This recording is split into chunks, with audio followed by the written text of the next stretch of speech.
Hey kids, it's me, James, the host that knows the most. Welcome to the Far Out Podcast, your late night college of useful life knowledge.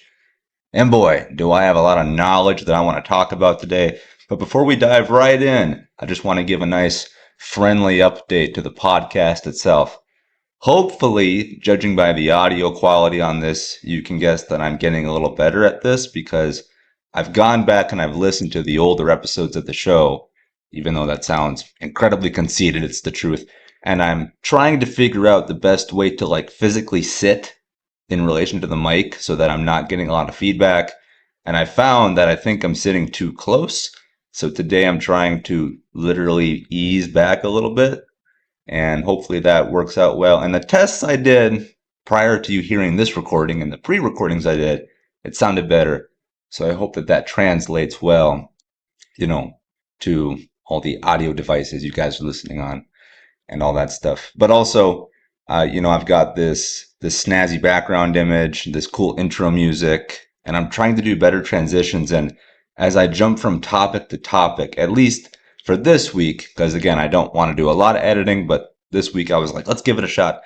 I'm going to try to have imagery associated with what I'm talking about, just to give a better visual representation of the show itself. I want it to be as engaging as possible. I don't think I'll ever do cameras, despite me wanting to be like Joe Rogan. I don't know if I'll ever want to just put myself on, because that's a lot of work. That's a big production. That's cameras and setup and lighting and rigging, and I want this to be simple. I want it to continue to be simple. So we'll see, but I'm going to try to do these little things to make it better. But yeah, so let's just see how this goes. And again, thank you for all the support. Thank you for the wonderful comments that I receive both online and in person from my friends who listen. Thank you for sharing it. It's just been a lot of fun, and I want to see it grow. And it's only going to happen if you guys keep supporting me. So just thank you so much for that. But the first proper topic that I want to talk to you about is something that came across my desk via a meme as I was scrolling, and that has to do with root beer, one of my favorite sodas. Not my favorite, used to be, but not anymore. I'm more of a Pepsi guy now. Yes, I prefer Pepsi over Coke. I'm that kind of guy, and all that stuff. Plus, I just think Pepsi has a cooler logo. The red, white, and blue, America, can't go wrong with that. But right now we're talking about root beer, and I saw this image that popped up that says, okay, serious debating between Mugs, Barks, and A&W.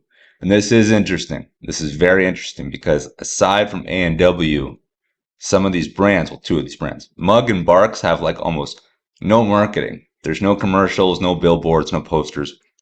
They're just bottles and cans that you can find at your local gas station, grocery store, whatever, yet they remain in the pantheon of root beers. And I want to have this debate. I want to have this discussion, but more than just me talking about the actual root beers themselves, I actually went out and I got bottles of each. I got a bottle of Mugs, Barks, and A&W. And I'm going to do an actual taste test here and see which one I like the most, and I'm going to compare them.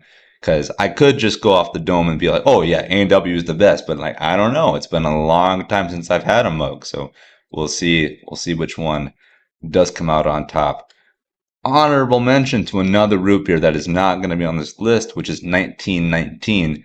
The only reason why I didn't include it was because I couldn't find it in a bottle. I actually went to a lot of different gas stations across the area in which I live in, and I could only find it in cans. And for this discussion, this debate, this taste test to be as simple and pure as possible, I wanted each one to come from either all cans or all bottles. And I couldn't find each one of these in a can, nor could I find each in a bottle, but I found the original three from the picture in the bottle, so we're going to go with that. But 1919 is amazing.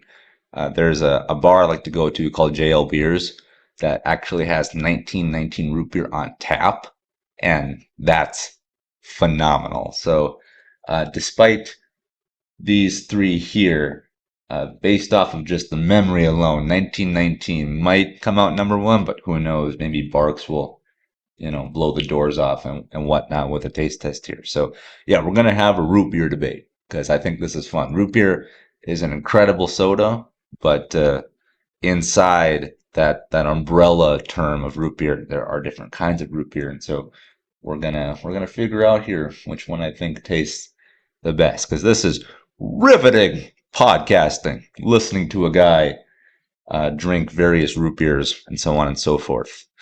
Yeah, I don't think you guys are going to be able to hear the crisp crack me opening these fresh bottles here, which is fine because I don't really want this to be like one of those ASMR or AMSR, whatever they're called. That the bull crap where people like run their fingertips over like shells and hard surfaces and stuff, and they talk in a low whisper like NPR.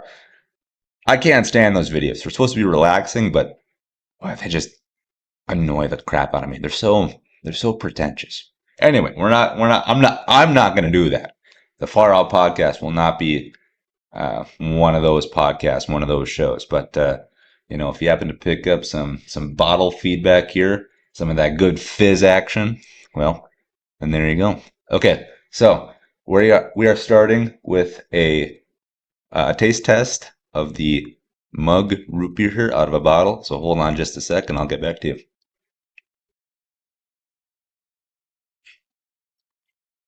Mm. Yeah, that's good. That's good. I like that. Mug is good. That's root beer. That is easily identifiably root beer. I think if you took the label off, one would easily be able to determine, oh yeah, that's root beer. So, yeah, 'cause some people think that like Coke and Pepsi taste the same, which I disagree, but I get it because they're so similar. But like for the mug, for the mug type of root beer, I think if you stripped it of all its labeling here, and you said, "Here, tell me what this is," I'd be like, "Well, I don't know exactly what it is, but I think it's root beer." That was that was a good flavor, that's for sure. All right, and we're gonna go with Barks here. By the way, of the three cans you see on the image, I like Barks just in terms of presentation alone. It looks very nice and pristine. That silver coloring yet going on there. This bottle doesn't want to open. Okay, hold on. All right, here we go. We're trying Barks next. All right, hold on. Mmm, that's good. I like that. I like that even better. I do. Gosh, Barks. I haven't had this in a long time. I don't know why I haven't. Boy, that's a tough one to beat. A&W's gonna have to come out swinging. Because between the two, I prefer Barks over Mug. That's good though. I like that. This is it. We're having a serious debate here. We're not just going to stop at the taste test, though that's very vital. But like I mentioned previously, we're going to talk a little bit about presentations. All right, hold on. Now cracking open the A&W here. Ready? Hold on just a sec. I'll get back to you.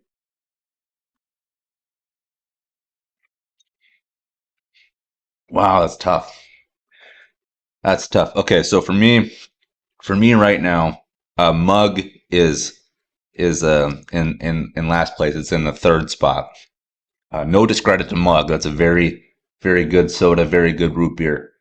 But I frankly forgot how good Barks and A&W was apparently. And then an honorable mention to 1919. But the three I have here, Mug is going to be a number three. I'm going to do another taste test here of Barks at A&W, and I'm probably going to burp. I just realized that I'm going to burp on mic, so because I can feel it getting chambered here. But whatever.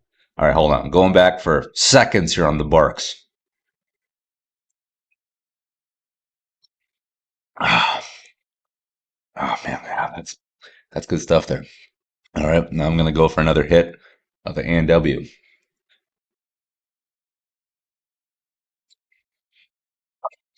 Oh, oh, that's so tough.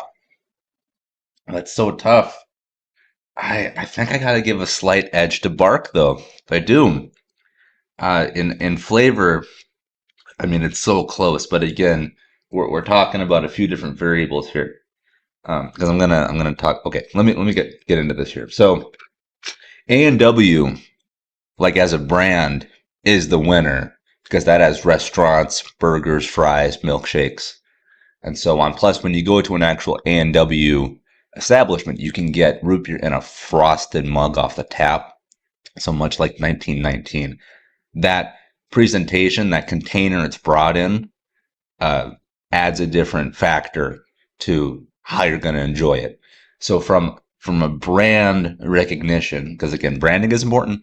A&W is on top. However, um, just with the blind taste test here. Oh, actually, before I get to that, but like despite A&W having its own restaurants and stuff, I still think Barks wins in terms of the presentation department because again, I like the silver. Oh, excuse me, I just burped. I like the silver of the can. In this case, the bottle I'm holding, plus the red barrels on the front here with the green. I think that has the sharpest look.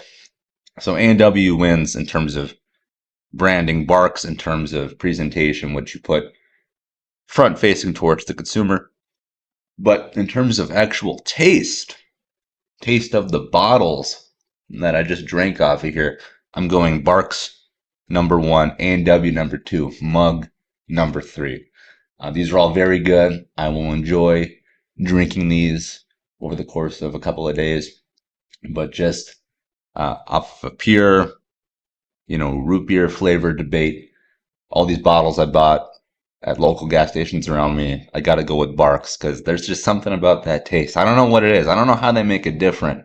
I don't know how you spin root beer into different flavors like that, but there's something just slightly unique about Barks compared to the other two that frankly just hits different. So I encourage you guys to have this debate as well amongst yourself down in the comments, however you feel. But for myself, this was fun.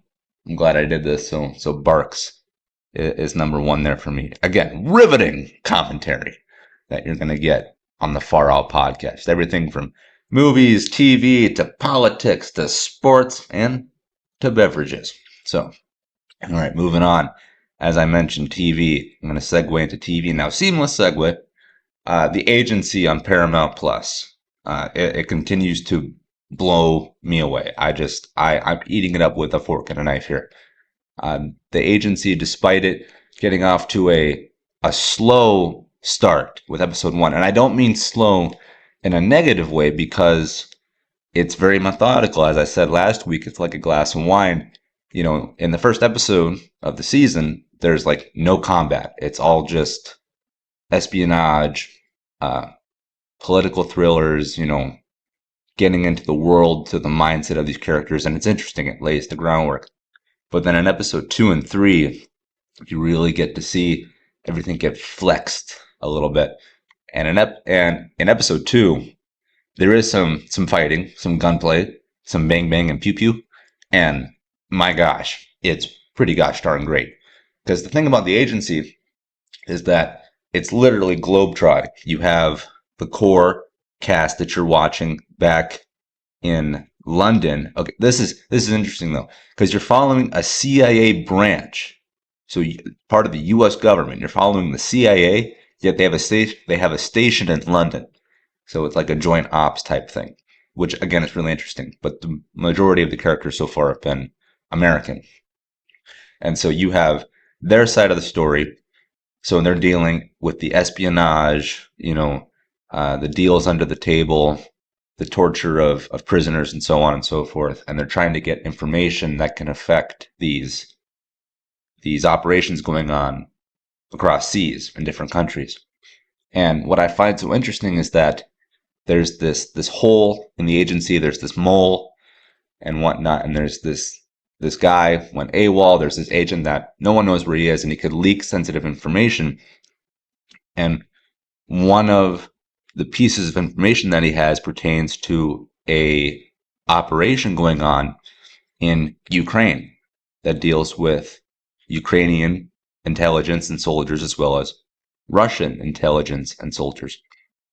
And it's a little freaky because I think they're pulling from the actual ongoing live conflict in Ukraine right now and putting it into this fictional TV show.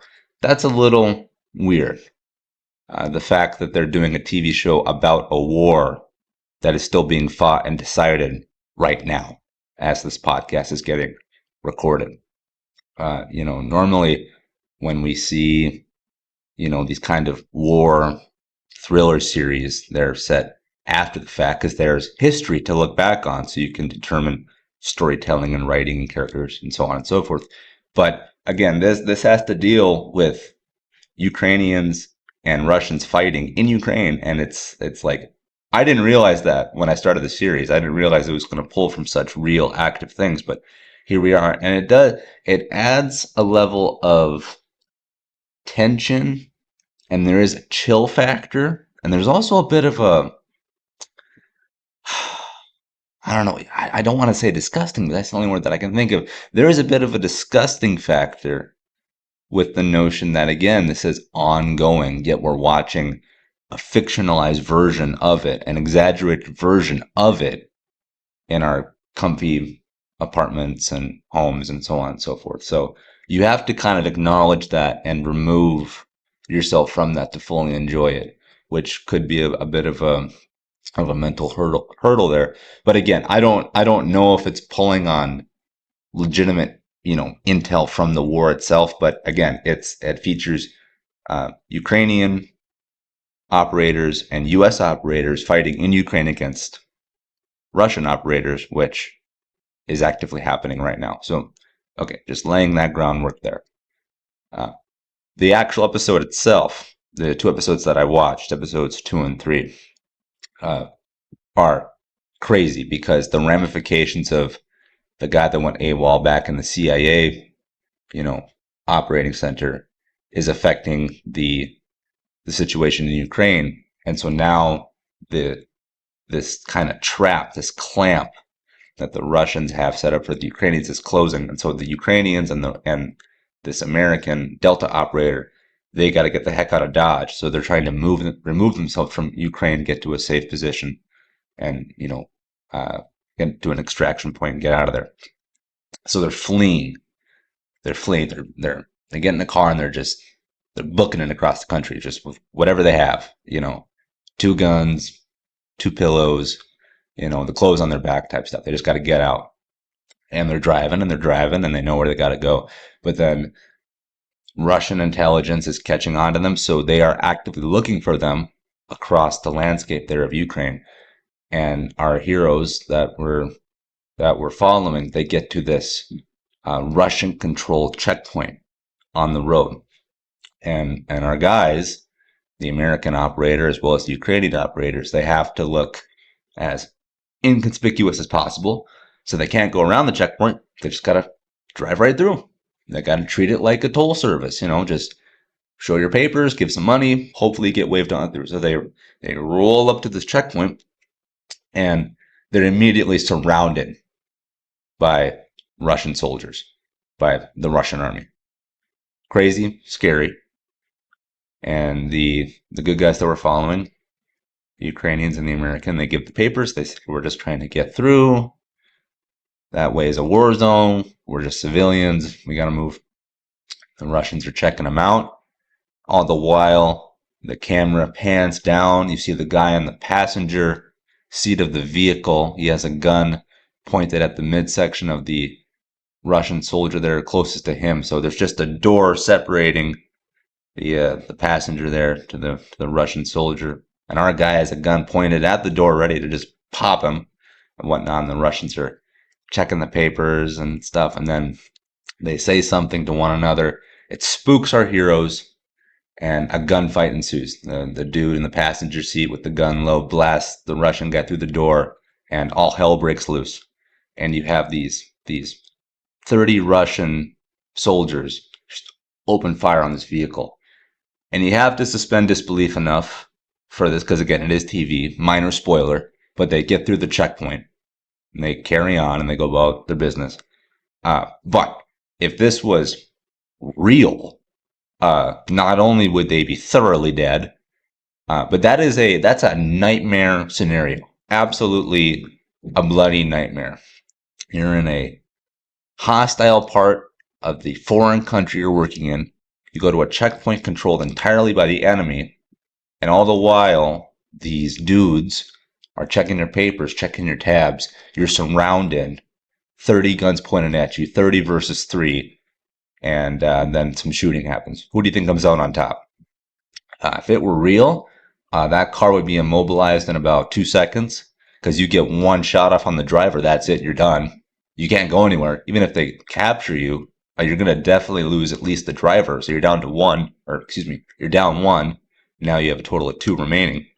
But no, everyone opens fire and the car's driving away, and they manage to squeeze off a few Russian soldiers there. But no, that's a nightmare situation there.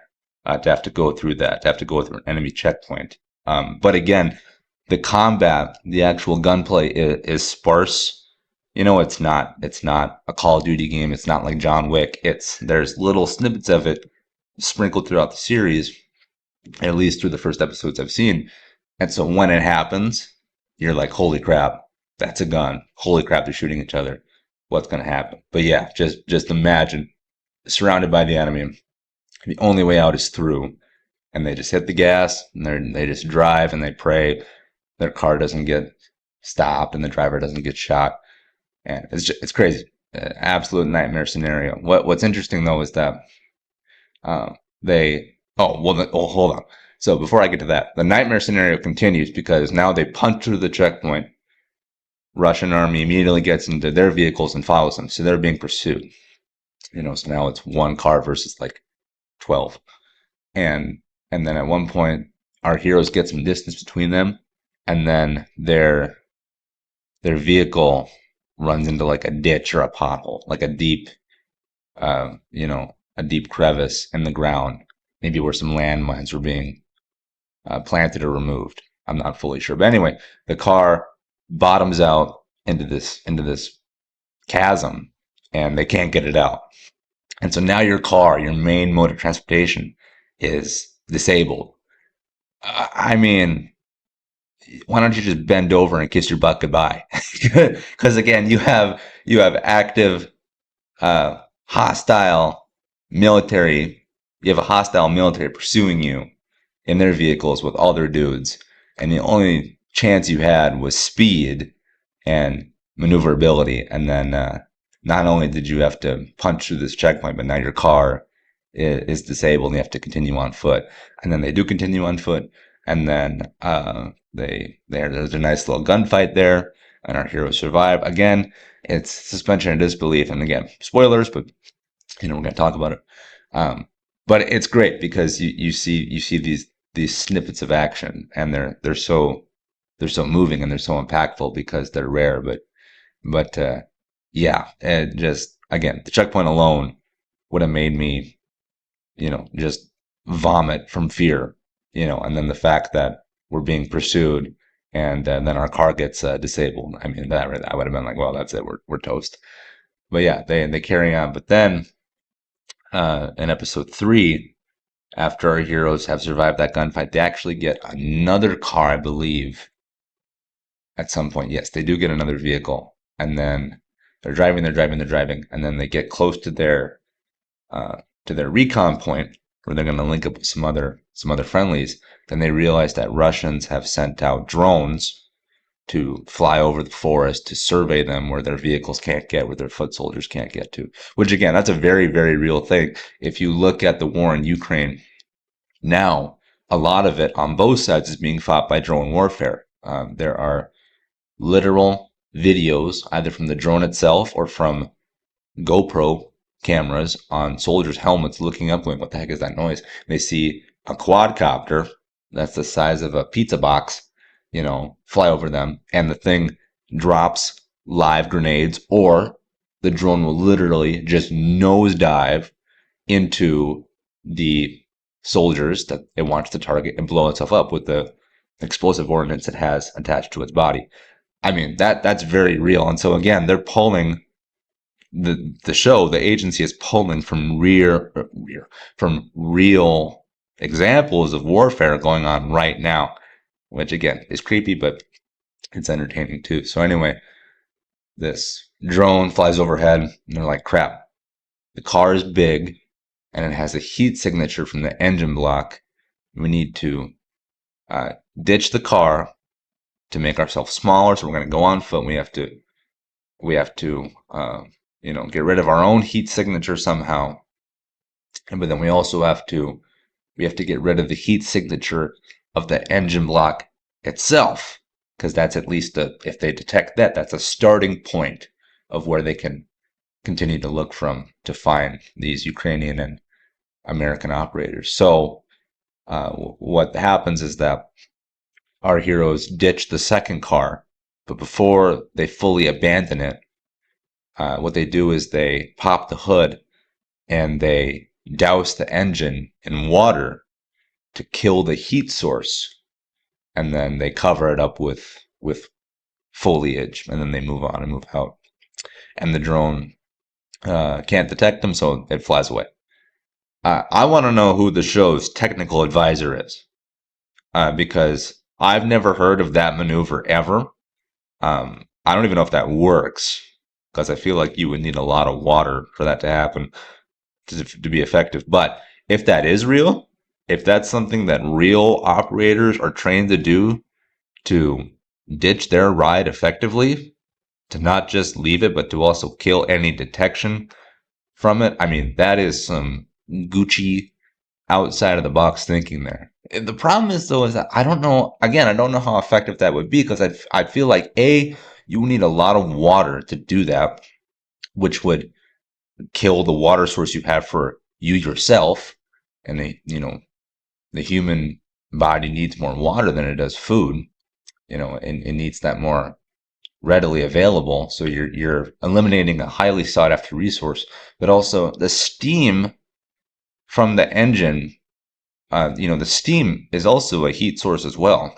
So, I don't know how accurate that is, but again, I feel like in this show where they're pulling from seemingly very, very real, uh, points of storytelling with the war, I feel like they're trying to get as accurate as possible. Then again, that whole checkpoint thing, there's no way in crap that our heroes would live through that. But again, when they did that maneuver of dumping the water in the engine block, I sat back and I nodded my head and I was like, okay, that's either really true, really legit, and good on them for having a good tech advisor, or that's not legit, but that's good storytelling, because I've never thought to have that be a solution to that problem, nor have I ever seen that in any other movie or TV show that I can think of that deals with war and spies and espionage. So good on the agency. It continues to impress me.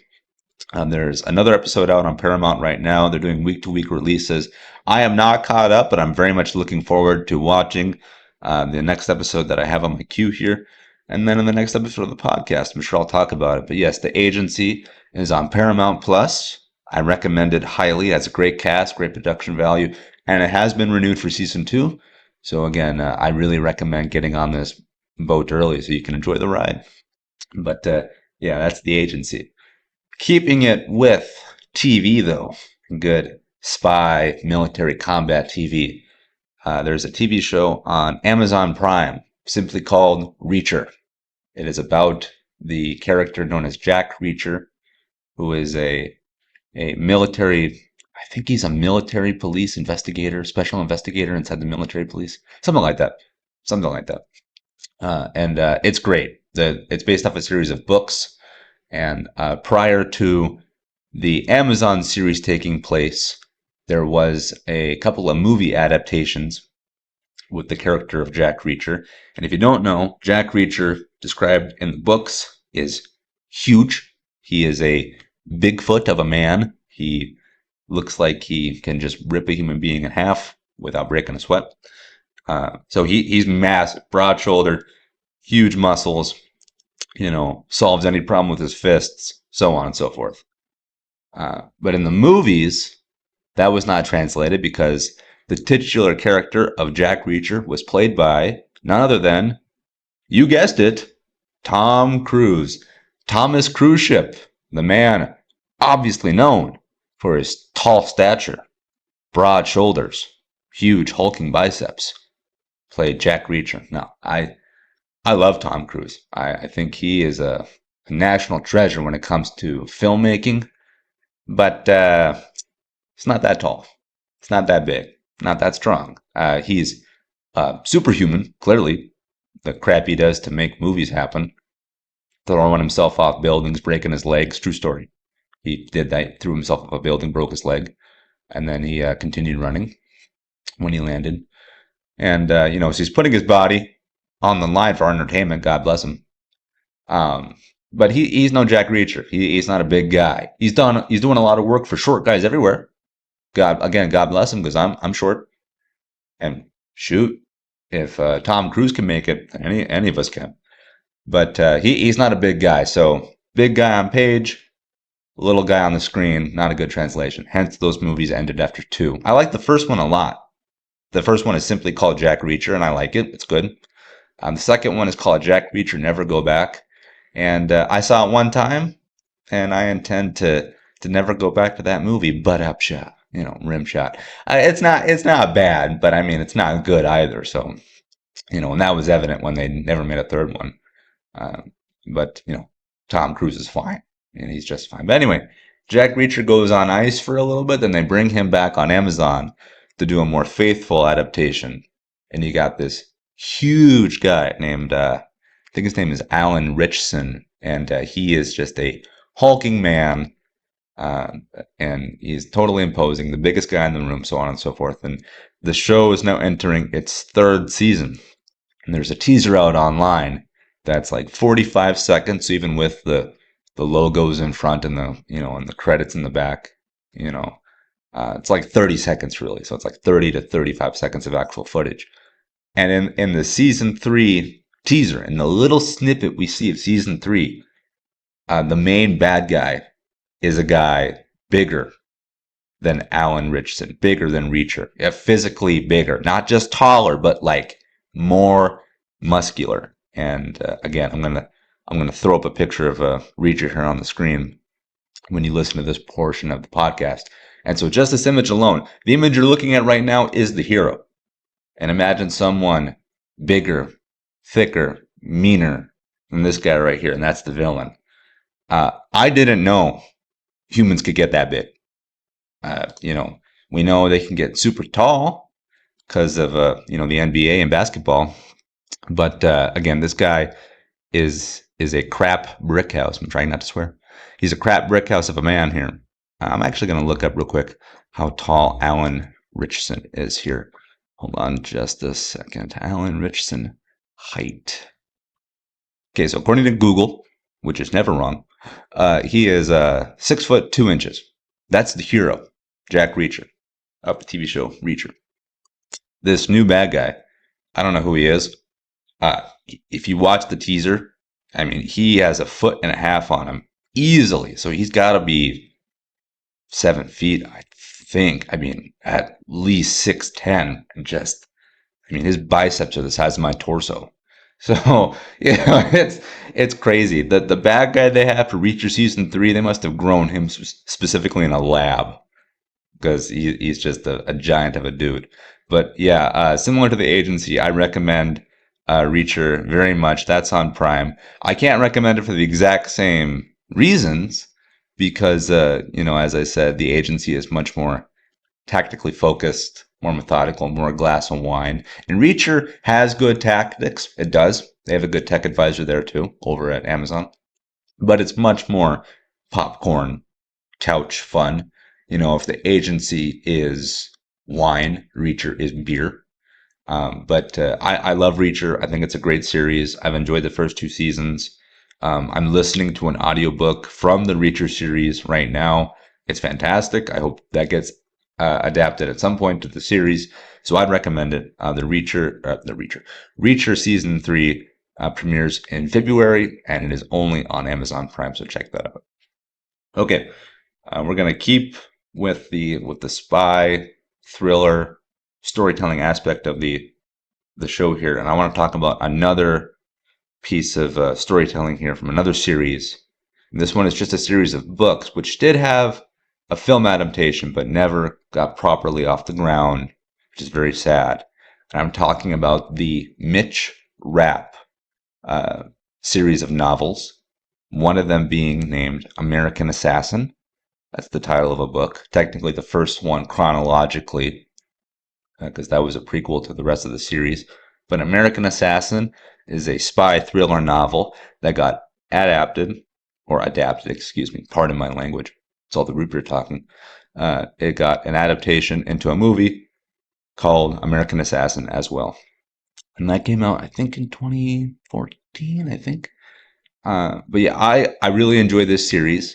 I've only ever I've only ever read one book of the series, being American Assassin. I read it twice, and prior to this podcast, I just finished listening to it on audiobook, like yesterday or the day before. So I've read or consumed this novel, American Assassin, 3 times because I think it's that good, and I intend to go on with the rest of the series now. I have book number 2 on my bookshelf.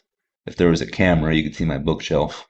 You'd probably see it over there. It's called Kill Shot, which my mom gave me. Thank you, Mom, for book number 2 of the Mitch Rapp series. But yeah, I think that this is a great spy thriller series, at least from the book I've read. I think it's that good, and I think it deserves a proper adaptation or another attempt at least, because again, as I said, the movie studios did try to do this as a movie series, and the movie itself was good but not great, and it never got legs. It never turned into a franchise. Never got sequels, which is a bummer. Which is a bummer because again, the book is really good. Book is very different from the movie. I would prefer a more faithful adaptation because I think there's a lot of good storytelling that they left on the table in terms of what the movie gave us. But the movie, it's passable. It's good. The last time I rewatched it was earlier this year on Netflix, and I enjoyed it. But it's got a great cast. It's got Dylan O'Brien from uh, I know him as the voice of Bumblebee from Transformers, but most people will know him from Teen Wolf. I think he was the Teen Wolf in that series. So he plays the titular character, Mitch Rapp, Mr. Spy himself. And then you have Michael Keaton, former Batman. He plays his handler or one of his trainers. And then you have Taylor Kitsch playing the bad guy. And God bless Taylor Kitsch because he's in some great movies. He's in John Carter that I really enjoy. And I'll die on that hill. I think John Carter from 2012, I think that came out. I'll die on that hill. I think that movie's really good. I also rewatched that earlier this year as well. Holds up better than I remember.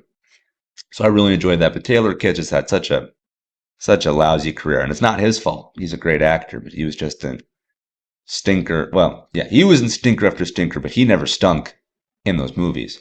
But he was the villain in American Assassin. He did a great job. I really liked his character.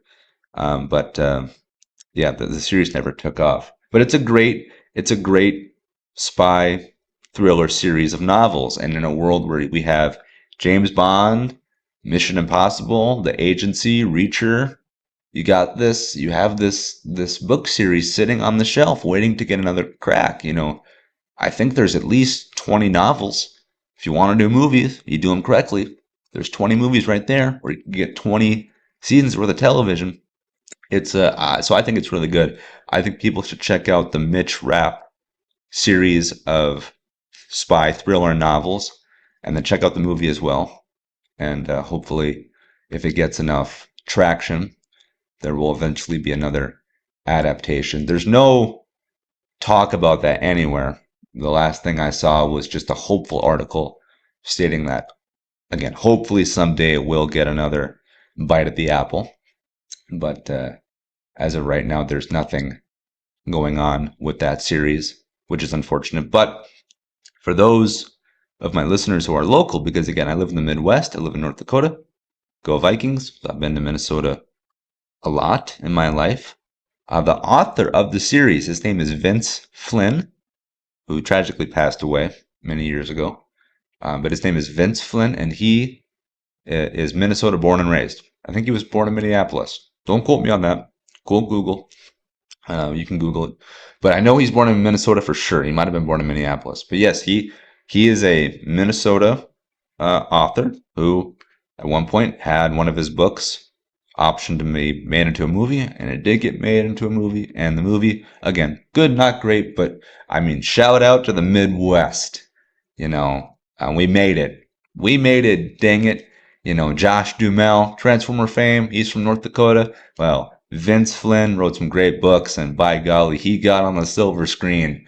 So I hope the series can get back there at some point, whether that's movie or television. I prefer movie, just because I prefer films to television. But yeah, the Mitch Rapp series of novels. I'm going to continue it. I'm going on to book 2 now, but I highly recommend checking out the first novel chronologically, which is American Assassin. I've read it 3 times, so I think you should read it at least once. And yeah, I think it's pretty gosh darn good. So yeah, I recommend that. Moving on, but keeping it with TV, I'm going to talk about the latest episode of Creature Commandos, the first wacky, crazy thing out of the new slate, the new universe of DC Comics storytelling. And I liked the episode. I did. But as I said last week, I don't know why in hell they thought this was the first. I don't know why they thought this was their first step. I'll just put it that way. Because again, as I said last week, they have a Superman movie in the tube, ready to go, coming out next July. So we're like 8 months away. Supposedly, there's a trailer coming out this month for that movie. Okay. They have that ready to go. And that thing is supposed to be good family fun. I can't wait. But before that, to give their first taste of the new universe, of their new storytelling capabilities, they dropped this adult animated show, which is not as accessible as Superman would be. I don't get it. I don't get it. I liked it for what it was. The episode was fine because in the series, alongside the characters that I mentioned last week, being Frankenstein and Frankenstein's bride and a human weasel called the Weasel, there's another character in there named Dr. Phosphorus, which is a skeleton who is constantly, permanently on fire. He's fun. But then there's also this robot called G.I. Robot, who is a robot that was made during World War II to fight the Axis of Powers on behalf of the U.S. and so on and so forth, the Allies technically. So yeah, so he's a good guy robot. He shoots Nazis all day long, and he was in World War II. So kind of a little play on the Captain America, pitch of storytelling there, where you have a hero of World War II get lost in time and end up in modern times and modern day and continues fighting. So that's what G.I. Robot is, and he's fun. He's a robot who all he wants to do is exterminate Nazis. He wants to kill the enemy. Okay, well his war is over, but he's a robot.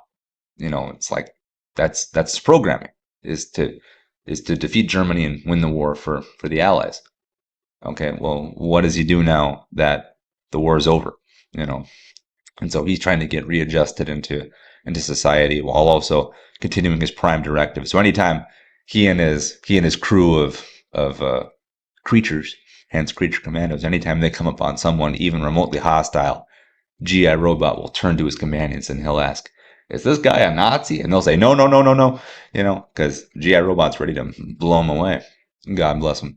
But anyway, episode 3 comes out, and they do this episode on G.I. Robot. And so you see him travel throughout time. You see him fight during World War II, then get deactivated, reactivated, deactivated, reactivated, so on and so forth. And then eventually he ends up in, not sure entirely when this was set. I assume it was modern times, maybe late 90s, early 2000s, but he gets found because he's a deactivated robot. People think he's just a prop or something. He gets reactivated, and the new owner that purchases him, that has him, ends up being a member of a modern day white nationalist army or party, I mean.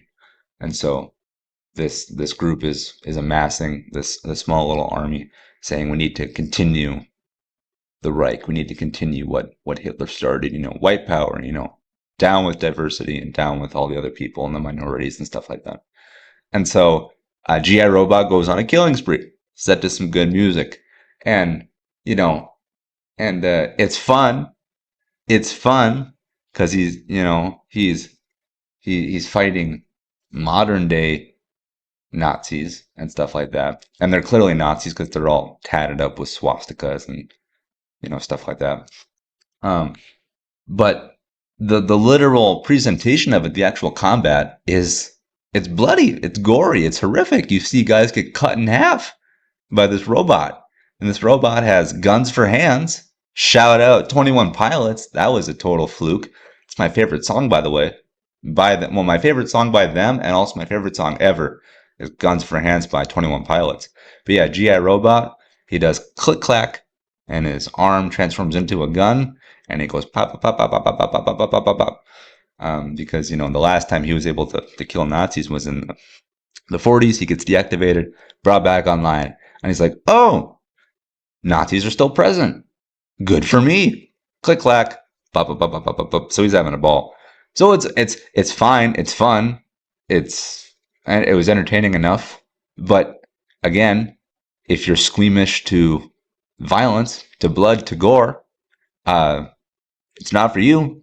And again, this is the same universe that Superman is going to fly into this July.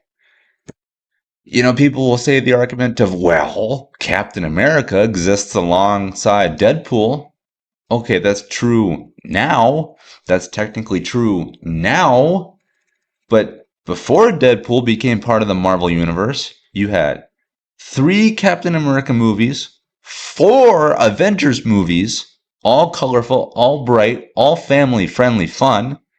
And then you have Captain America, Steve Rogers, Chris Evans, the actor. You have him literally retire as the character in the movie.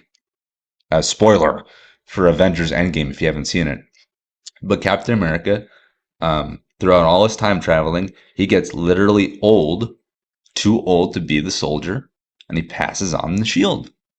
He literally retires because he's an old man. So that's it. Captain America, we saw his entire story from the time he gets the super soldier injection to fighting the bad guys to winning the war to winning an intergalactic war against Thanos and then retirement. And then Deadpool comes on the scene and he says, "I want to meet Captain America."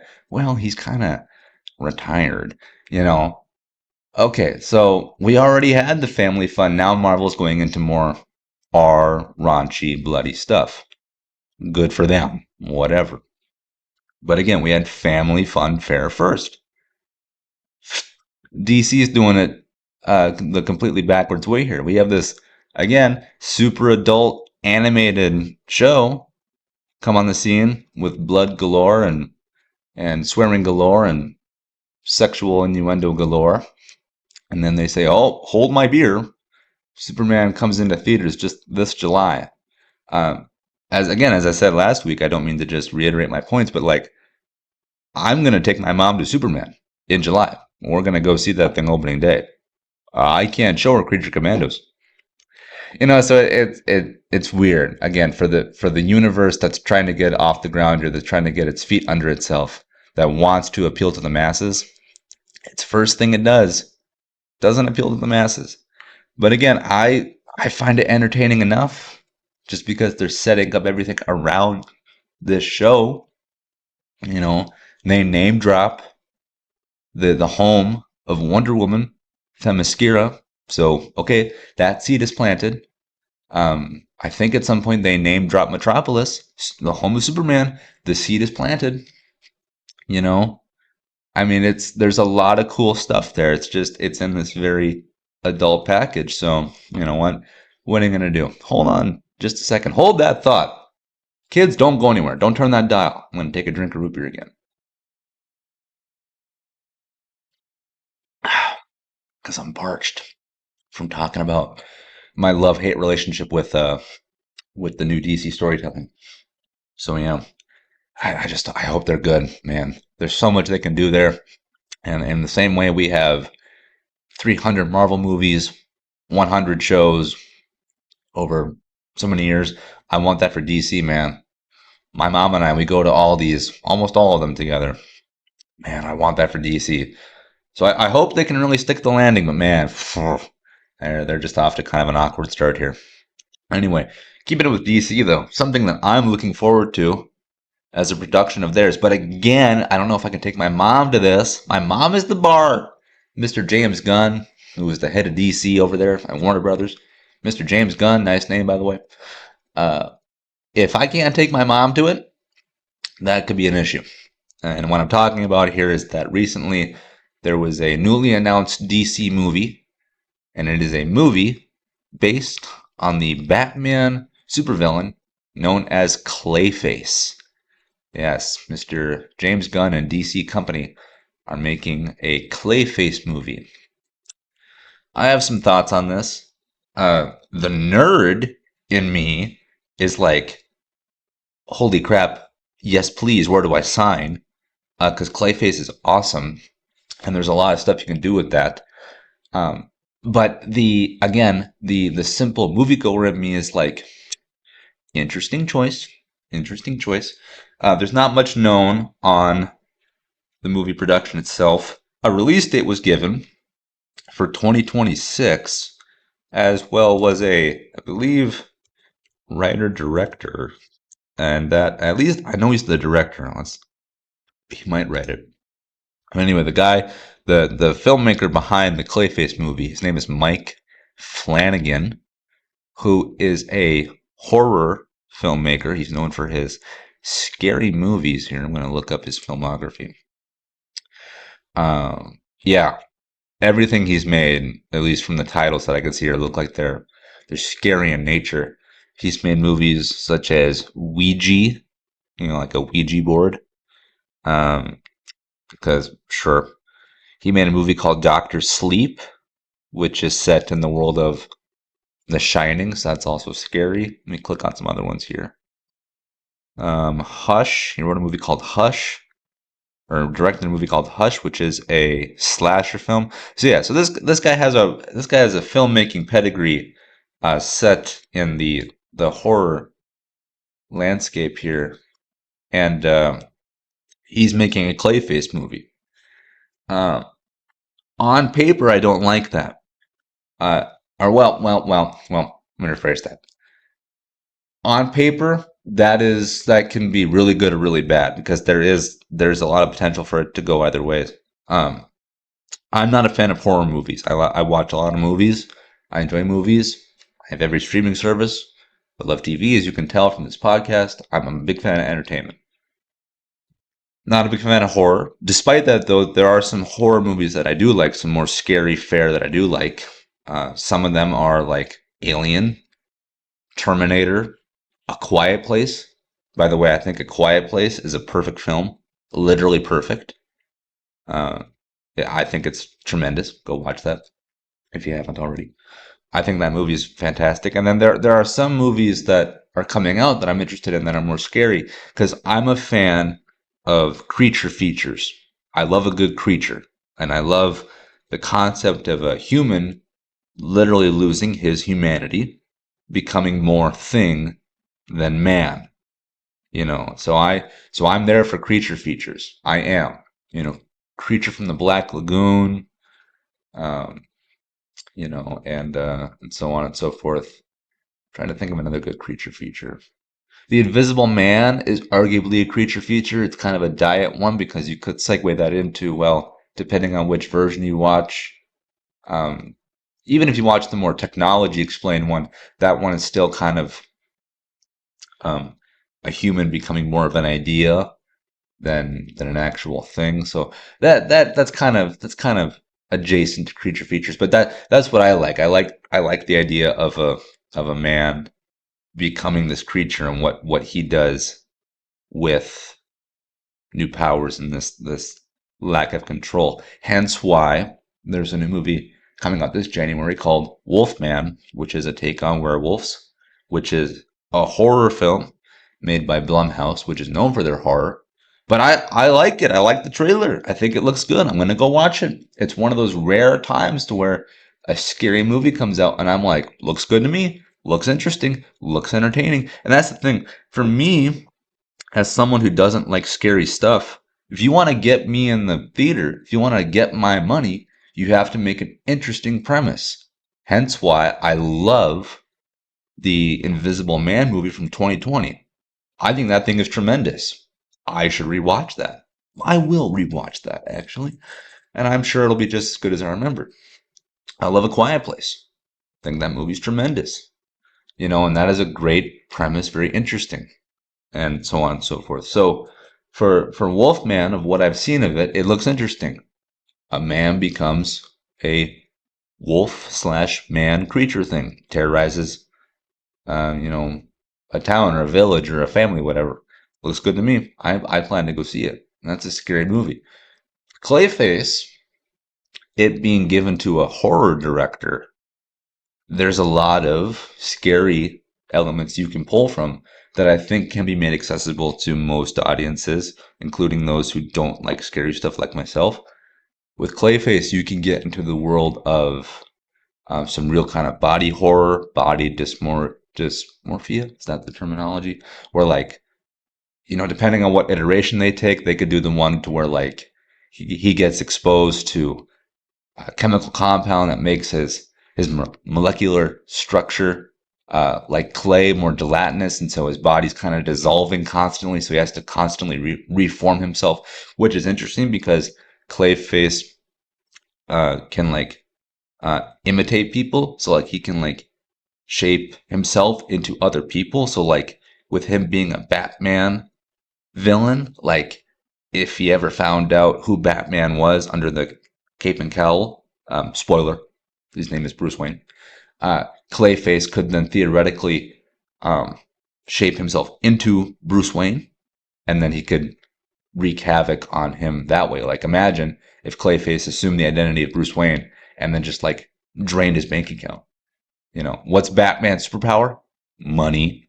So what do you do when you take away Batman's money? You got a problem. So like you can do stuff with that. There's another interesting story idea. I think that was done in the old Batman animated series, starring Kevin Conroy as Batman. Rest in peace.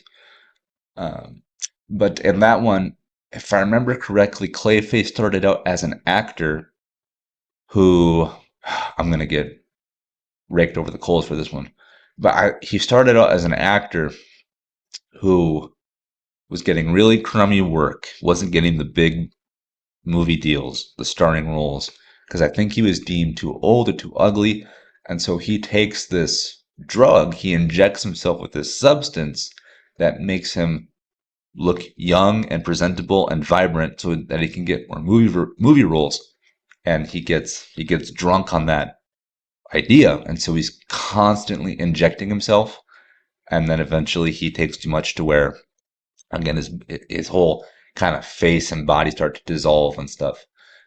But that's a very interesting way you could take it because you could pivot that into like your injuries are self-inflicted. It's not just that, oh whoops, he tripped and fell on a vat of acid, no, it's like he was chasing fame, and the fame caught up to him, and then he lost his whole bodily autonomy there. So it's like uh, that's an interesting aspect. But I find it really interesting is that what I find really interesting is that this comes in the wake of those Joker movies with Joaquin Phoenix or Joaquin Phoenix, I think, as it's properly pronounced, where that was a take on a Batman villain, Joker, but it was told in a non-Batman, non-real superhero way, where Joker, in his movie of the same name, is presented as a social loner who gets constantly picked on, berated, abused, neglected, rejected. Uh, and what happens to a man's psyche when he's constantly put down by society? In the movie, he became the Joker. He goes on a crime spree. And that movie was tremendous because it was an examination of the human psyche, of emotion, of society. It wasn't just the Joker's gonna poison Gotham's water supply because evil is evil. Batman is good, and I don't like Batman. Heh, heh, heh. No, it was real. It was very raw. Hence why people flock to it. That first Joker movie made over $1 billion, and it really was just the examination of a broken man who happened to slap on some clown makeup. It really wasn't tied to comics and DC at all. Spoiler for the first Joker film. The only really tie that there is that during the crime spree that the Joker unleashes on the city, someone, not even him, just someone who's getting caught up in the fanfare, walks into an alley and guns down Batman's parents. Okay, so in that storytelling, in that version, during the crime spree, there is the inception point of the Batman himself. You see Bruce Wayne's parents get killed, and he's left there to see that happen. So that's at least referencing that in that universe, despite it not being comic book focused, there will at least be a Batman-esque response to the Joker coming to power. Okay. It was great. I saw that movie 3 times. And funny enough, my dad wanted to see that. My dad, and I love my dad. God bless him. But he's not running to watch Creature Commandos. I don't know if he's going to go to Superman. We'll see the occasional thing together. But when the Joker movie came out, he was like, I want to see that. And we did. And he liked it. Because it hit that nerve of I'm interested. Okay. Then we get Joker 2, Joker Folie et Deux, as properly pronounced, obviously, which starred Lady Gaga as Harley Quinn. And that thing got egg on his face. It blew up. It died. It was. People think it was terrible. I personally liked it more than most. I think people were overly harsh on it. They gave it an F or a D plus. Me, I give it a C minus. I kind of get what they were going for, but the biggest problem I have with Joker 2, one, it was an unnecessary sequel, because if you watch the first Joker movie, it really wraps itself up pretty gosh darn well. But again, when your movie makes $1 billion with an illion dollars, you're gonna get some studio calls saying, "Hello, Mr. Joker filmmaker, we'd like one more Joker film, please." Because again, it made $1 billion.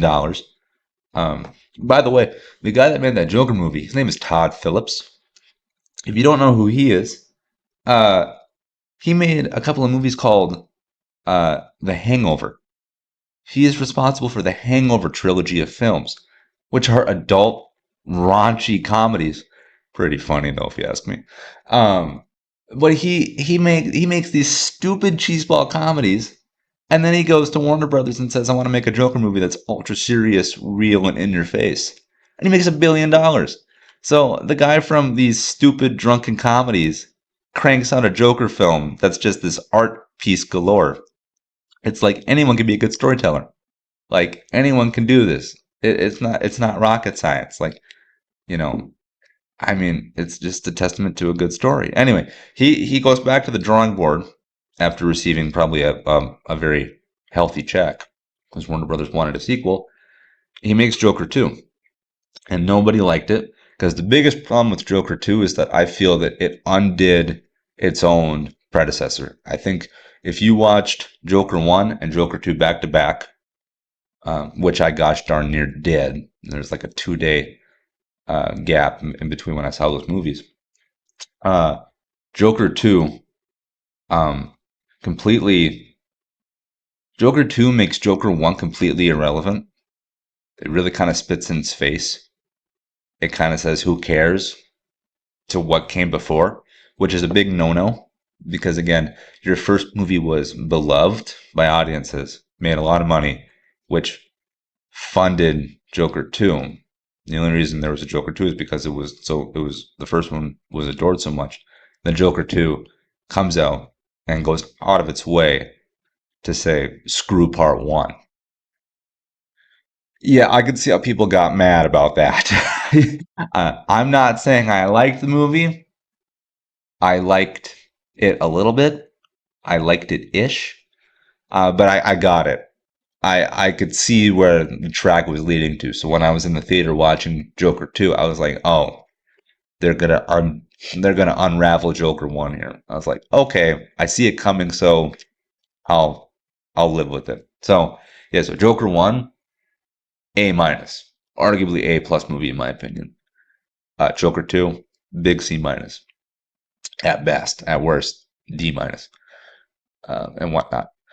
And then you have this movie come out, or that's on the docket called Clayface, which I assume is going to be in the same vein of Joker, where it's gonna be a more serious uh, adaptation of this character that's going to hopefully pull on, um, you know, what does it mean to look good? What does it mean to be a person?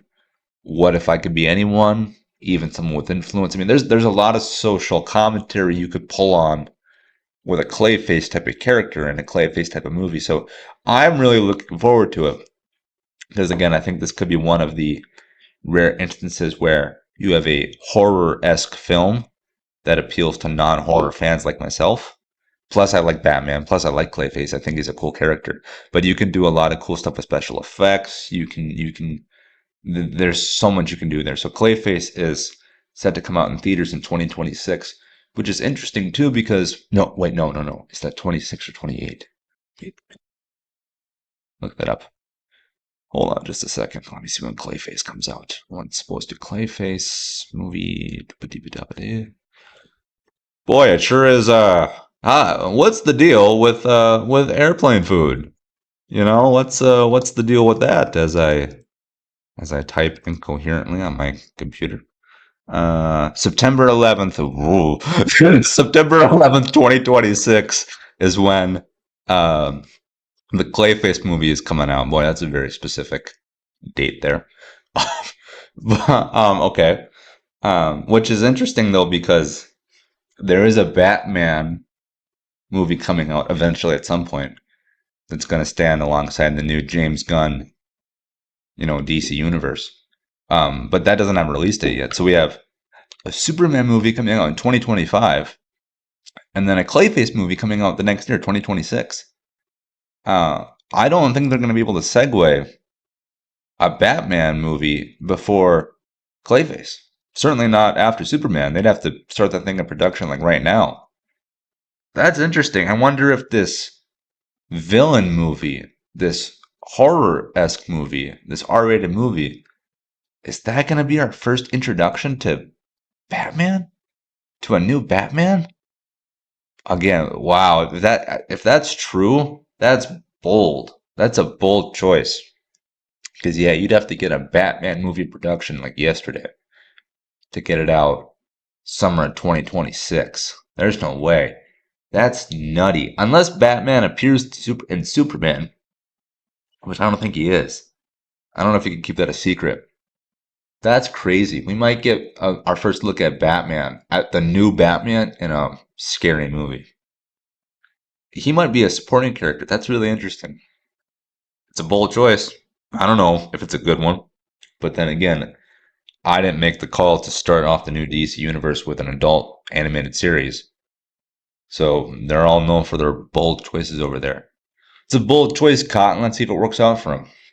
God bless him. But yeah, Clayface oozes into theaters September 11th, 2026. Keeping it with movies, we're gonna talk about a movie that's been out for a while, quite a while now. Came out in 2000. I should know this, 2008, 2009.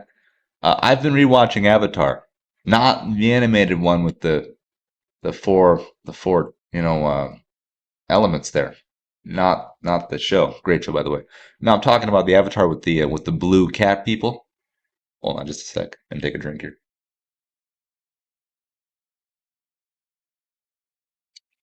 Man, that barks. That's some good stuff. Yeah, I've been rewatching Avatar, uh, with the blue people, and that movie is freaking phenomenal. I was very late at the Avatar party, um, but holy crap! Like that thing is a crowd pleaser galore. Hence why it is the most financially successful movie ever made in the history of film ever. It's made close to 3 billion, again, billion with an illion dollars. Um, it's tremendous. I had the privilege to see it on a re-release, I think in 2023, so I got to see it in the theaters. Fantastic. Fantastic movie. I'm not done with it yet because it's like 3.5 hours long. It moves by like a freight train because that James Cameron guy, that Jimmy Cameron guy, he knows how to make a picture. I tell you what, he can make 3 hours feel like an hour. I'm just taking it in chunks here. Boy, that thing is so good though. You've got you've got this cool, bright, colorful world, bioluminescent, every nook and cranny. You just want to get in there and touch it. You want to be in it. Hence why that thing is known for revolutionizing 3D entertainment when it comes to movies. That whole thing was 3D isn't just a way you should watch it, it is the way you should watch it. It was the way it was meant to be seen. I think my screening was in 3D. I think that sounds vaguely familiar. Uh, yeah, if it was, I sure hope it was because that again, that's the way it should be seen because 3D is like all the rage because of, or was all the rage because of that one movie alone. But yeah, I've been rewatching Avatar. It's on Disney Plus. It's tremendous. I mean, the effects still hold up. Storytelling still holds up. It's fun. It's entertaining. It's deep. It's moving. It's family centered, especially its sequel, Avatar: The Way of Water. Very family centered. Very accessible to kids. I just think it's a real crowd pleaser. And when your movie makes close to $3 billion, you're gonna get calls from studios to make like 10 more. Um, and that's exactly what happened. Because James Cameron, he has said that he wants to make at least four more Avatar films, totaling five. Two of them are already out. Three is on the way, called Avatar: Fire and Ash, which comes out 1 year, I think, from today. Literally, it might be a year. I think it comes out December 15th, 2026. Can't wait. I saw Avatar 2 5 times in theaters, despite that thing being 3 hours long. Again, flew by like that. So, like, it's fantastic because James Cameron knows how to make a movie. I saw it 5 times. I think it's that good. And that's the sequel. And I think the original's even better. I, I can't imagine what number three is going to do. James Cameron makes a movie like once every 10 years, apparently. But when he does, it's the equivalent of him just crapping out a golden egg because his first movie, Avatar, made 2 billion. His or close to three. His second one made like two and some change $1 billion, and his third one is probably going to do it again. He's probably going to do it again. He's averaging 2 billion a film. He also made Titanic, which like made all the money. So it's like, come on. We got James Cameron here making his 48 Avatar movies. And I'm here for it, man. I think Avatar's tremendous. If you haven't watched it, do yourself a favor. And if you haven't rewatched it in a while, go back and check it out. Go back and refind it because I think it's a movie that I think gets better with each viewing because I think you appreciate it more. I love Avatar. I can't wait for Avatar 3. That's yeah, that's a real good one there. What's interesting though is that we're going to keep with movies is that James Cameron has a sprawling narrative for Avatar. He wants to make at least four more movies, totaling five. I've heard he has plans for like six and seven. So that'll probably only stop when he's dead, and even then, it might not. But anyway, uh, Avatar has plans to be a sprawling epic across multiple films. What also has plans, or had planned, sadly, hopefully not, is a Western series called Horizon, an American Saga. So Horizon, an American Saga. Made by Kevin Costner. Mr. Yellowstone himself, Mr. Kevin Costner, known for his Yellowstone fame. By the way, I know people who love Yellowstone. Two of my best friends in the whole wide world love Yellowstone. For them, it is appointment viewing television. We have been playing Xbox, and they said over the microphone one time, I have to get off. Yellowstone's coming on. The other guy went, oh my gosh, that's right. Yellowstone, it's coming on. Gotta go. And they left. Appointment television. In the world of recording and streaming, they were like, I gotta go see it. I mean, like that's what television should be. That's what it used to be, you know. That's what it used to be. So Yellowstone is this huge, awesome thing. Apparently, I've never seen it. It has 18 spinoffs plus the original series. It's made by Taylor Sheridan, which is a great filmmaker, great storyteller. He made an amazing neo-noir western called Hell or High Water, which is fantastic. But yeah, he's made Yellowstone, and the star of that TV series, his name is Kevin Costner, known for his filmmaking abilities in westerns and so on and so forth. And Kevin Costner, love him or hate him, he decided he was going to leave Yellowstone. He was going to leave the lead role of that series, this incredibly lucrative series, incredibly well-received series. He was going to leave the show and go back to making films. Because by golly, he's a filmmaker. Dang it, he's a movie star. Dang it. And he said, I'm going to make movies. And I'm going to make westerns. Because that's what I was known for. That's where my bread was formerly buttered. And they said, great. What is it? It's called Horizon. And it's going to have 4 chapters. It's going to be this American epic saga. And the whole world went, God bless you, hope it turns out well. It did not. It did not. Horizon was planning to do releases kind of like Lord of the Rings, where they filmed them back to back to back. They were going to do, I think, one a year. Well, actually, Horizon was going to do 2 movies in 1 year.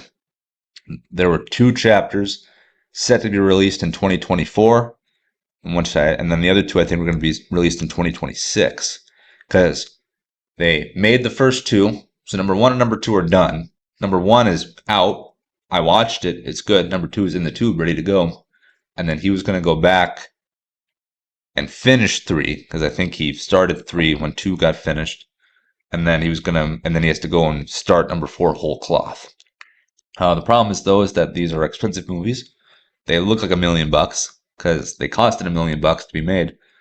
Kevin Costner, God bless him, he put up some of the money himself. When he left Yellowstone, he took some of his Yellowstone money. He took all the money he's made over the years. He said, I'm going to partially self-finance this so I can have creative control, because this is his baby. And he was going to do this Western epic saga. And I said, great, because I love Westerns. Love Westerns. Love them, love them, love them. So he goes out and he makes Horizon chapters 1 and 2. And they were set to be released in the same year, as I previously said. And chapter 1 got received so poorly that chapter 2 got pulled from the release schedule despite it being ready to go, ready to be released in theaters just a few months before, or a few months after number 1. Very sad story. Very sad story of Mr. Costner leaving one of the best shows on TV apparently right now, went to make movies. He bet on himself, and he lost, sadly. I saw Horizon Chapter 1. I saw it twice in theaters, I think, maybe even 3 times. It's right up my alley. Again, not to overuse the phrase, but it's slow. It's like a glass of wine.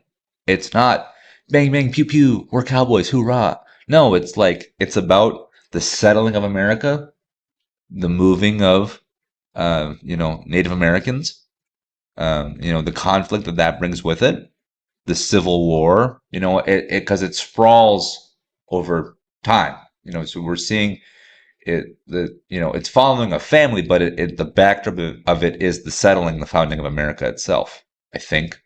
Again, it's been a while since I've seen it, but it's a Western epic told across 4 parts, and part 1 comes out, or chapter 1 comes out, makes so little money that the studio said we can't risk releasing part 2 now because we might not get a return on investment at all. They pulled part 2 even though it's ready to go. And part 3, I believe, is still in production. I think they're still shooting, hopefully, because they were already shooting it at some point. And chapter 4, despite that having a finished script, despite that being the plan on paper, I doubt Mr. Costner will want to put up the entire budget by himself. And so I don't know if this 4-part project now becomes a 3-part project, becomes a Western trilogy. I don't know. Kevin Costner said that he still intended to release Chapter 2 this year, because that was the plan, was to do Chapter 1 in July of 2024, I believe, and then Chapter 2 in August or September. They were going to do them just a few months apart. He says, I still want to do that. I want to release Chapter 2 in 2024.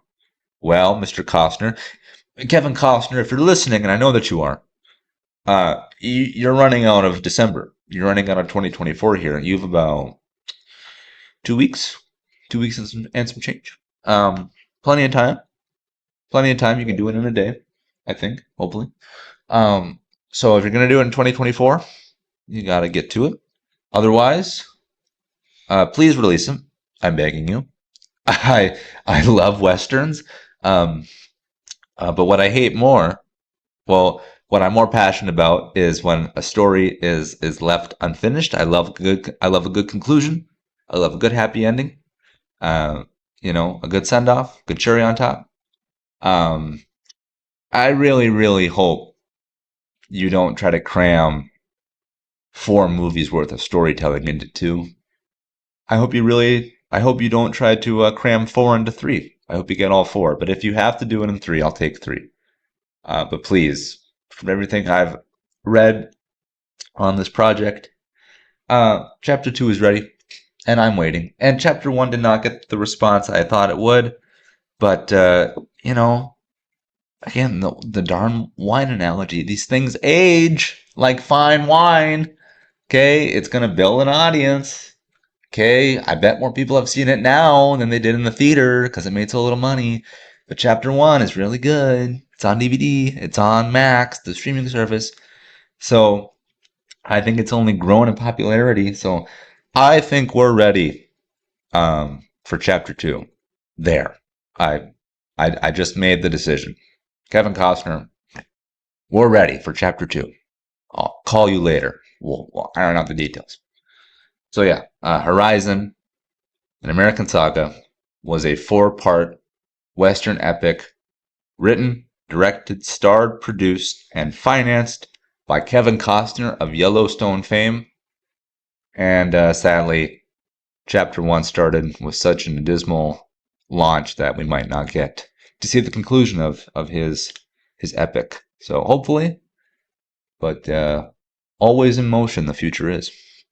So yeah, keeping it with movies, I saw a new movie that's out in theaters now called Kraven the Hunter. Kraven the Hunter.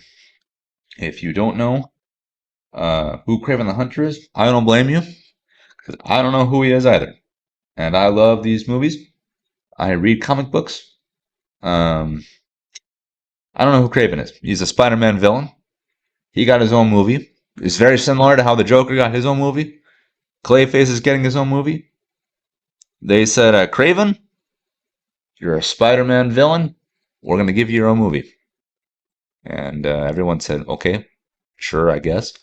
Is there going to be a Spider-Man in it? No! There's going to be a Spider-Man villain movie without Spider-Man. And we said, okay, fine, whatever. I went to go see it because I'm a nerd. And it's tangentially related to Spider-Man. This villain story, whatever. Respectfully, but very bluntly, it's terrible. The movie's terrible. I've only ever walked out of one movie my entire life. Like, actually walked up for the credits. That was Cocaine Bear, which is a comedy movie about a bear ingesting cocaine and watching what happens. I never laughed once. during that whole movie. Not even a pity laugh. Uh, I was so unentertained by it that I walked out before the film ended. Only ever done that once. I've thought about doing it on other occasions. There's a movie that came out a few years ago called Office Christmas Party.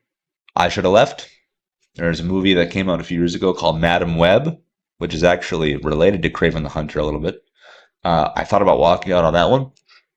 And Kraven the Hunter, boy, did I get close. I picked up my keys, I picked up my hat, and every time I thought about, I'm just gonna sneak out the back. Don't mind. Every time I thought about doing that, I heard like the whoosh of a knife or the blast of a gun, and I was like, oh, something interesting.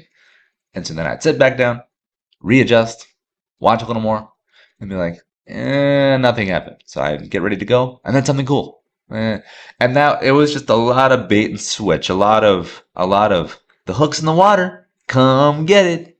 Oop, there's nothing there. It's just hook. It's just gonna puncture you in the mouth. Um,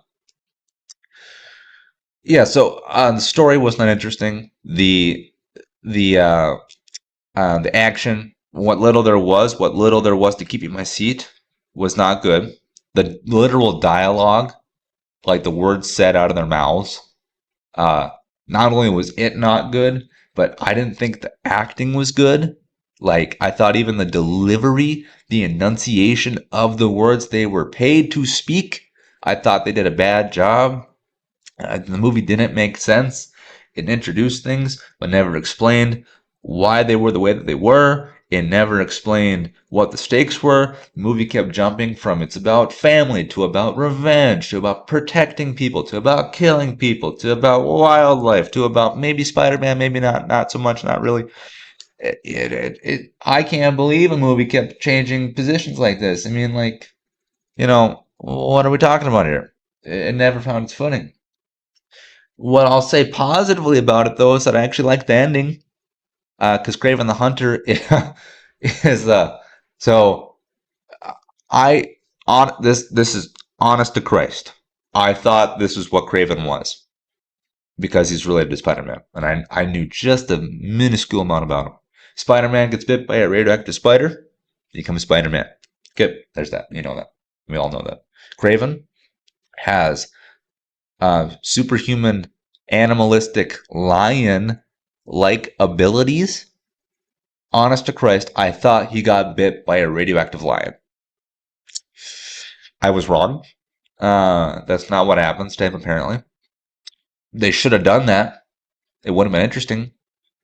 More interesting than what they did in the movie, because spoiler for Kraven the Hunter, because everyone's running to the cinemas to watch that. But in the movie, Kraven gets bit. Young Kraven the Hunter, Junior Kraven, gets bit by a lion, mauled, and he's like, "Oh, I'm bleeding," and oh boy, those teeth are sharp. You know, he's out hunting with his dad, and the lion comes and gets him, and he's like, "Ah!" And so this kid's bleeding, and he's been ripped open by this lion, and this lady, uh, who's not part of the hunting party, but it's like close by. She comes running over with this magic juice that is never explained what it is or where it came from. She just has it because, sure. She comes over and dumps the juice into his mouth, which heals him inexplicably. And because he was the injuries were given to him by a lion, he gets lion-esque power, so he can run on all fours. His literal fingernails are sharp. He's got sharp teeth. Superhuman strength. Can run real fast. Run real far.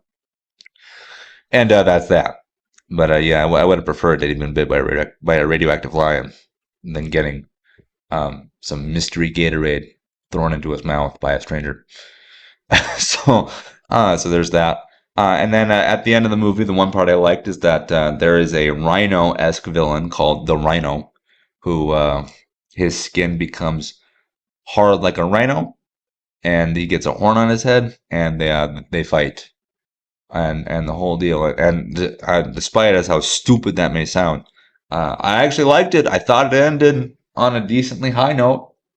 I was entertained by the last 15 minutes, but before then, Not a single thing made sense to the point to where I wanted to leave on several occasions. So, there's that. I don't know what they're doing. Because, like, again, the Joker movie, you never see Batman, but you didn't need Batman to succeed in that. But even that first one, they they related to Batman by showing the death of his parents. uh and this Clayface movie is supposedly going to feature Batman, I would presume, but like this Kraven movie, which is a Spider-Man villain that no one knows about, all they know is that he's related to Spider-Man, I guess.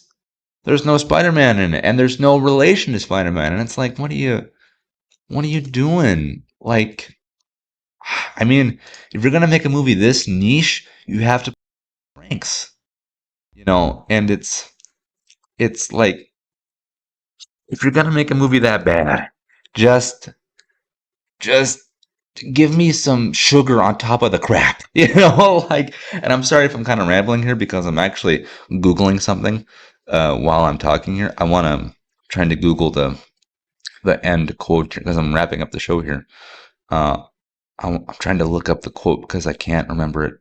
I just want to make sure I got it here. Okay, I found it. I should know this. I apologize because I love film and I have an encyclopedia of film knowledge. But yeah, I don't remember this quote exactly, but I want to make sure I get it right. But yeah, Kraven the Hunter is terrible. It's terrible. Uh, could I make a movie any better? Probably not. I don't know the first thing about it. I love film and I love to armchair quarterback it, but I don't know a single thing about it. Um, you know, like I know about mics and lenses, but like, do I know the technical hoo-ha? I do not. So, God bless those for trying to make something out of nothing. But boy, when you make something out of nothing, when you try to make something out of nothing, sometimes you just end up with nothing. So, yeah, Kraven the Hunter is a big nothing burger, bland, flavorless, yucky.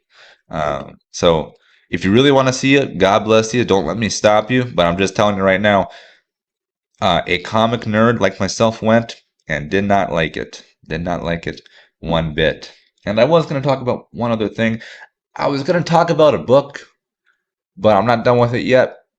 I'm almost done with it, so I'll save that for next week, probably, depending on when I finish it, because I should finish it to have a full container of knowledge to talk about it with. So I'll end on Kraven the Hunter. We'll end on that sour note. We'll end on something I did not like. I suppose something I did like, but I'll round us off here with a quote from the previously mentioned Avatar, which is incredible, and is on Disney Plus.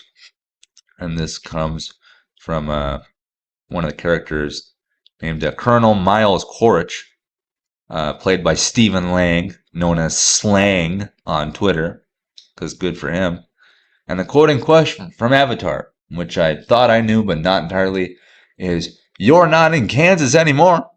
You are on Pandora, ladies and gentlemen. Respect that fact. Every second of every day." Well, wait a minute. Hold on. I'm going to start over. Excuse me. Sorry. Technical difficulties. You're not in Kansas anymore. You are on Pandora, ladies and gentlemen. Respect that fact of every second of every day. If there is a hell, you might want to go there for a little R&R after a tour on Pandora. Beyond that fence, every living thing that crawls, flies, or squats in the mud wants to kill you and eat your eyes for jujubes. And on that note, I will leave you. Good night, everybody.